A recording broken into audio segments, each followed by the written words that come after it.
name's Claire Sante and welcome to Blindsided by Thought. This episode is about how do we not listen to our thoughts. So this would be for people who are kind of onto the fact that we live in the world of our thinking and that we have thoughts that we take seriously that make us suffer. And their question might be, well, how do we not listen to our thoughts? So we have about 70,000 thoughts a day, and you can't possibly see or know about all of them. They're just kind of racing through our minds.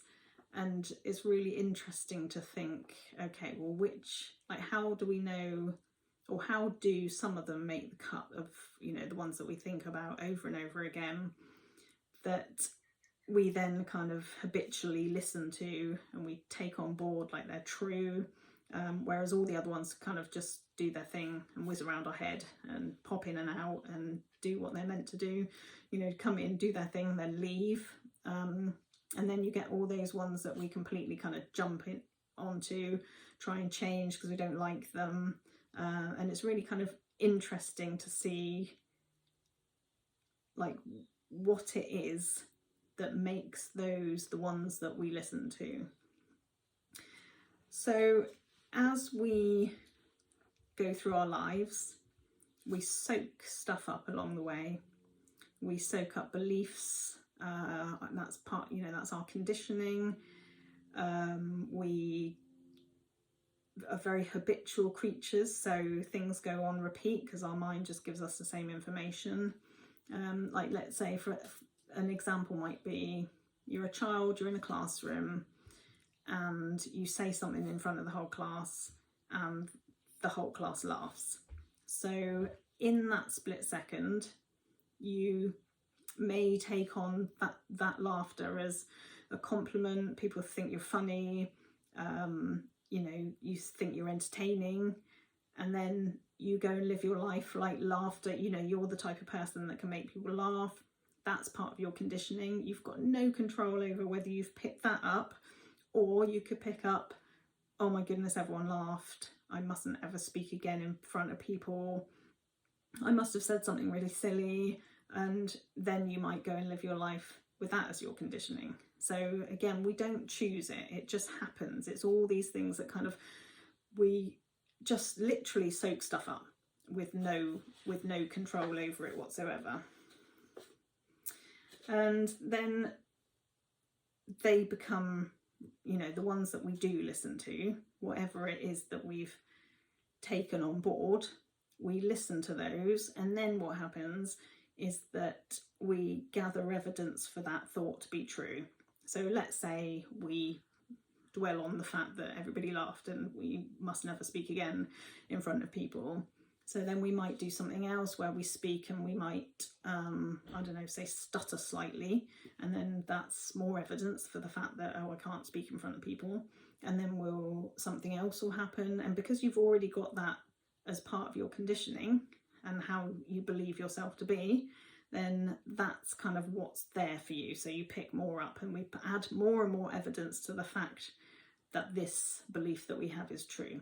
And then it becomes your filter, and that's sort of how you see life. So then when you go to speak in front of people again, that's already there. So it's kind of programmed into you then. So, and the difference when you start looking into the fact that this is how it works, when you know that that's kind of all that's going on, that we've just picked stuff up along the way, it gives you options, it gives you the fact that it's not as powerful as you thought. So all those things that you're feeling in your body due to the thinking that you're having is not as true and real as you thought. And you're kind of on to the fact that, okay, so I've just soaked up stuff, this is how I see the world, it's not really how the world is. And then it kind of allows you to not believe that to be as true as you thought. And it kind of dissolves that belief, where if you're then not listening to those negative thoughts, then they just stop showing up. because your mind doesn't think that they're as important. And the relief comes when we see everything as thought. So every single thought you have is just thought. You know, just because it's given you all this evidence that it's true and real, it's still just thought. And, you know, everything that we think is still made of nothing. So a thought about how useless you are, or you're rubbish at this, you feel like you're feeling suicidal, you're having suicidal thoughts, they are still made of the same stuff as any other thought. And once you start to sort of see that it's just made of the same stuff, it just doesn't really matter if it shows up.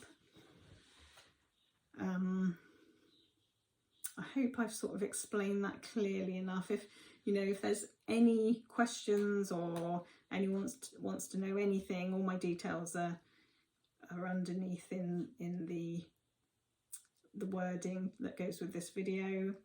And I'd love to hear from you. And you know, it's even if it's just to say, I don't understand a word of it, can you explain it again? And I'll make another one.